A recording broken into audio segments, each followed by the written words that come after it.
Hey everybody, and welcome to episode 90 of Daisy Knits. I will tell you now that I'm in the middle of packing up things around here. We are planning to leave for our trip in less than a week, and it's happening. We call that the brain train. So like you're on track and all of a sudden you run away. I do this and people know what I mean. Anyways. So, this is a knitting podcast, and you guys came to hear about the knitting, right? And I will share with you. I have 2 finished objects, I have 1 current project, and I have 2 future objects sitting here on the floor with me. So, let's jump in and chat about those, shall we? First off, I have a finished little blankie. Do you see that? This is that Karen cake I showed y'all last week, and it is done. My children love this little blanket.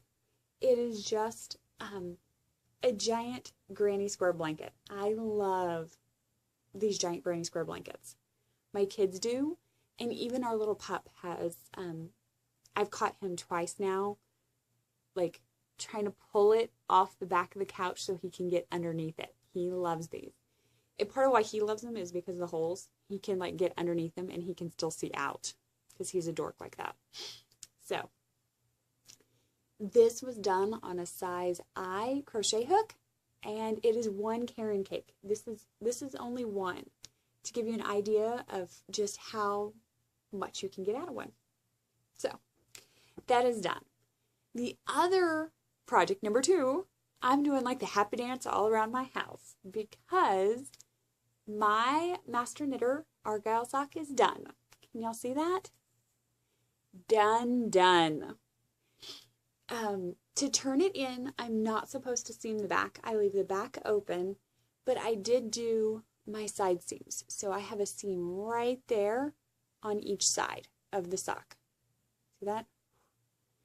I am super proud because I think my seam was pretty good. We'll see when I send it in what they say. But as far as I'm concerned, this sock is done for this submission. I may end up redoing it. It might not be good enough to pass. And I'm okay with that right now because I feel like it's a pretty decent sock. Not the best, but I think it's a pretty decent sock. So, I did wash and block it, and I was surprised. The pink had quite a bit of bleed off. My water when I washed this was really fairly pink.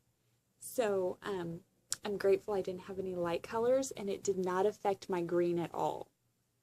But this thing is done. I'm so proud. I've been like petting it and admiring it. I think I sat down and finished it Friday night or Saturday night. Saturday I seamed it. Saturday I did my side seams and I washed and blocked it, I think Sunday. So that is done. Woohoo! I'm so happy. So the other project, my current project, is my pipeline sweater. Master knitter sock for just 1 moment. I did that on a size, I believe 2, US 2, and that is Cascade fingering yarn. You might need to know that information. So, pipeline sweater. It is in the process as well. It grew quite a bit as far as my sleeves go. Last week, I showed y'all I was down here. This sweater is being done on Finch that I have been blessed with every year when you go to the Knitting Pipeline Retreat here in Illinois. You get 2 skeins of yarn, and I've been hoarding all my little skeins, and I took them and I'm making a sweater with them. So last week I showed you I was just at the bottom and I had stopped to kind of get an idea of how much yarn I was going to need for my sleeves, and I've been doing sleeves all week. I am doing them 2 at a time. I don't know if you can see that. 2 at a time magic loop. Not my preferred method of knitting, but for sleeves it really is for me just the best way to do sleeves. But all those little stitch markers, those are all decreases because apparently I have like toothpick arms compared to how big I made it. I should have probably been a little more aggressive with my decreasing, but I'm okay with that. I love how it's coming out. And I'm down here in this champagne beige color, which means I'm almost through with these sleeves, I think. I'm kind of I have this crazy little niggling in the back of my mind that says, you know, if you really push this weekend, today's Thursday. I have tomorrow still too. If you really push, you might be able to finish the sweater before you leave. I keep telling that voice to shut up because I got a lot to do in between now and then, but it's still back there. Just every once in a while saying, hey, kick up your knitting a little. Shut up. So we'll see what happens. Because I can weave in ends on the trip, right? And I could weave in ends on the plane. Easy. I can't knit, though, because these are wooden needles. And Australia has a ban on bringing wooden things into country. So I don't want to chance it with my needles. I don't know how strict they are for sure, but I don't want to run the chance that they confiscate my needles, because then I would be super sad. And I don't have any metal needles in the bigger sizes. I have hardly any metal needles whatsoever. I had to actually go buy a set of metal needles for the socks that I'm taking with me. So, anyways, sweater, progress. We will see how much progress this makes this week. But that is my sweater. So, as I've alluded now, we are going to Australia, and we're going to be gone 10 days, which means I'm going to be away from my stash for 10 whole days. And I'm a little bit nervous, to be honest. So I am planning on doing 2 pairs of socks at least.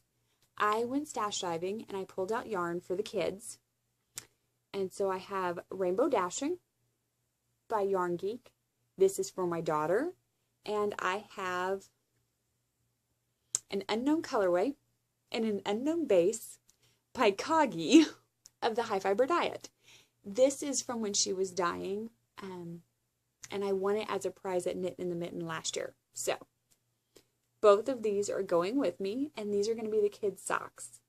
The plan is to cast on, do the ribbing, do the tube, afterthought everything style, do ribbing, and then cut. I don't plan on putting a heel in either one of these until end of September, October, kind of like push it out, because I have kids who their feet keep growing. So I want them to be able to enjoy their socks for winter, not fall. So the game plan is to just do the afterthought tube while we're traveling. That's something brainless and mindless I can do, and I don't have to pay attention, especially since we have, I believe we counted up, we have 6 flights that we're going to be on in this whole trip coming up. So that is my future knitting as well. I'm looking at my show notes real quick. I have 2 things I want to share real quick. One is the 24 Days of Cheer swap is still having signups. And 2, Coggy of the High Fiber Diet actually put out a call the other day that there are spots left for Knitting in the Mitten. So if you're interested in that retreat, go look at the information. There are spots available, so you can come sign up and visit with us. That is a retreat that I love because it's like a giant knitting pajama party. I love that retreat of just sitting around in your jammy jams, hanging out, having fun with a bunch of friends. So, if you're interested, like I said, go look the information up. I'll link the group in, I'll link the thread, the information's in with this episode too. So that's what I have to share with y'all. Because we leave next Wednesday morning, I don't anticipate I'll get another episode up before I leave. I don't know what my Wi-Fi situation will be like while we're there. So you probably won't hear from me in about 2 weeks, maybe 3. I'm hoping we come home on a Monday and I turn around and leave on Wednesday to go to Into the Wool. I did not do very good planning on that, but my game plan is to hopefully get an episode up in that 48 hours that I'm home. That's the hope. We will see if that happens or not. So be patient with me. I'll try to post as I go, if you're on Instagram or in the group. Otherwise, I will see y'all in a couple of weeks, and hopefully I'll have lots of lovely things to share with you. You'll have lots of lovely things that you can work on while we're sitting and chatting. Otherwise, I will catch you later. All my contact information's at the end, so if you need something, let me know. Otherwise, I'll see you later. See ya!